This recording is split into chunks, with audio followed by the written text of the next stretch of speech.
You've not seen anything yet. But they sit there and they tell you none of this is going on, none of this is happening. Major tech companies admit they're watching and listening to you at your house. We told people that 15 years ago with the patents, with the press releases from Google to their shareholders, and people didn't believe it. 9/11 has provided a license for European countries, for United States, Australia, Canada, South Africa, and others to develop spying systems that affect all of us. So who here has an iPhone? Who here has a BlackBerry? Who here uses Gmail? Well, you're all screwed. The reality is, intelligence contractors are selling right now to countries across the world mass surveillance systems for all those products. After 9/11, the Bush administration asked the NSA to take a bigger role in counterterrorism. First, they started tracking calls to and from any nation with suspected terrorists, and then they moved on to emails and internet metadata. From there, they started working with phone and tech companies to get direct access to their servers for limited surveillance and searches, but shortly after, they pretty much gave up the formalities and started taking all the data they could from these companies. Now they're monitoring 193 other nations worldwide, as well as millions of US citizens, all in the name of keeping us safe.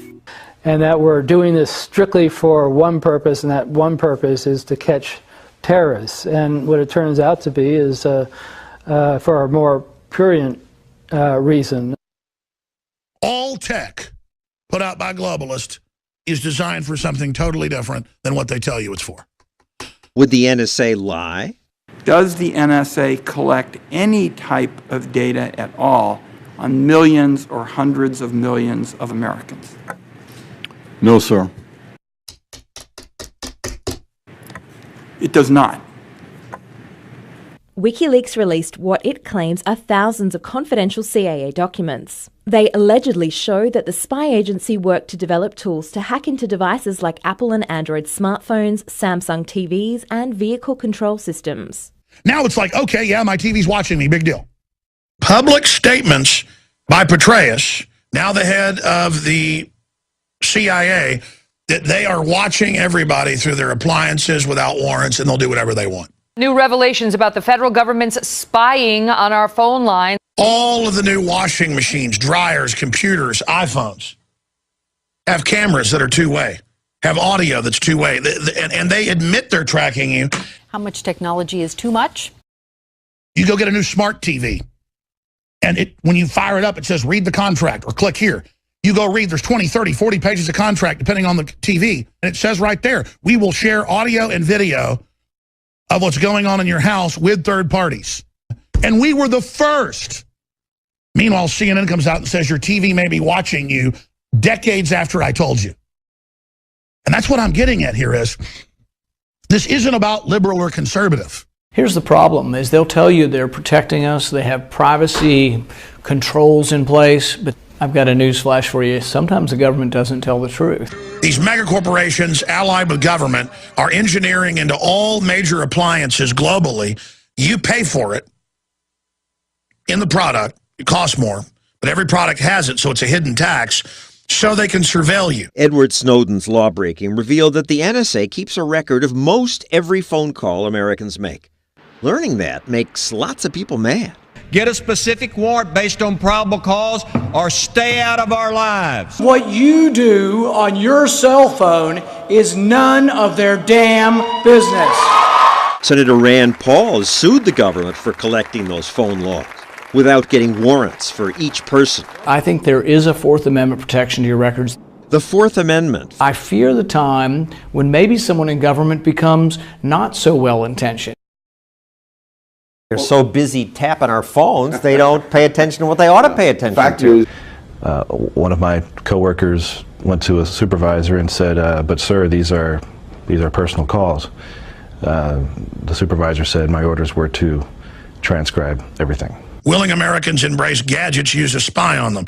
CIA head, we will spy on Americans through electrical appliances. What came out 4 years ago?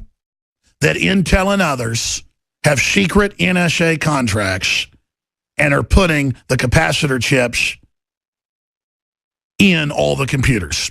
If the reports about the NSA's programs aren't being exaggerated, then our national security agency is the closest thing to Big Brother the world has ever seen. Again, people know this is Big Brother, so they have a tendency to say, oh, this isn't happening. But everyone I know the last few years, this is happening to, where it knows what's going on in your house, or it knows what you're saying, and then they admit they're doing it, but still people can't believe it, Joe. Yeah, it's just kind of weird. I mean, usually I can understand if you're typing it in, and, you know, you're searching on the web or whatever. It's, yeah, they admit cookies are doing that. Yeah. But I had not searched car batteries today. Didn't search anything like that. Just mentioned today to CJ and the guys that I had to ride my bike in because the battery in my car died. And then when I searched the weather to see what I'm going to ride home in, car battery ad comes up. 60% off. Car batteries. Need a battery? It's just kind of weird.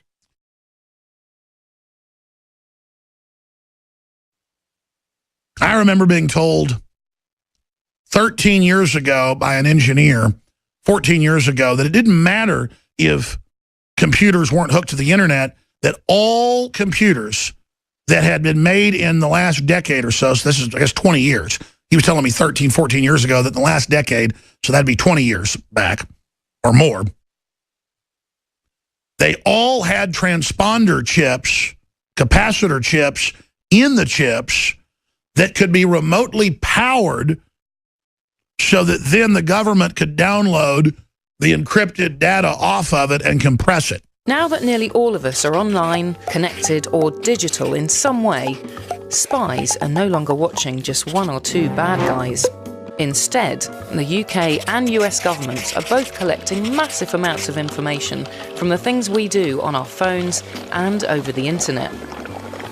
Because it's not straight technology we're being given to enhance our lives and our safety. It's being given to us so that when the globalists take over, no one can stand against them because everything, our way of life, is destroyed. There's no self-sufficiency, and all tech is there as a prison to control us. This is the admitted technocrat New World Order takeover program in their own words. Governments in America and the UK argue that these surveillance programs help keep us safe from terrorism. But what happens if you're wrongly accused? Now that you know you're being watched, how does that change your behaviour, how you talk to your friends, and how much you trust the world around you? These revelations have changed the internet for us forever. Does privacy have a future online at all? And should we just accept that the internet is now a different place, run by businesses and governments who can monitor it how they like? The NSA shit, I'm just trying to dwell on that as little as possible because it's so negative and it feels so helpless. And it's just such a weird thing, the idea that we're like about to relinquish all of our privacy to other individuals that are no different than you or I. The idea that, you know, you're going to protect all these people from dying because you're going to stop terrorist activity, and the way to do that is to remove all freedom. You go, okay, what is happy about this life? If this life is living scared and living where you're being watched every step of the way by random people. Well, they definitely could. They could alter your emails. They could do whatever they want. That's why nobody gets whacked anymore. People used to get whacked. You don't get whacked anymore. You mean killed? Yeah, you don't. Well, they think that Seth Rich guy got killed.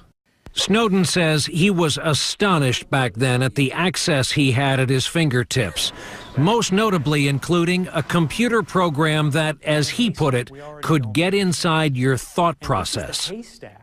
When I think about an instance that really just struck me as, oh my God, we can do this, and that we can do it to anyone, was that people at NSA, analysts, can actually watch people's internet communications, watch them draft correspondence, and actually watch their thoughts form as they type. As you write a message, you know, an analyst at the NSA or any other service out there that's using this kind of attack against people can actually see you write sentences and then backspace over your mistakes and then change the words and then kind of pause and think about what you wanted to say and then change it. And it's this extraordinary intrusion not just into your communications, your finished messages, but your actual drafting process, into the way you think.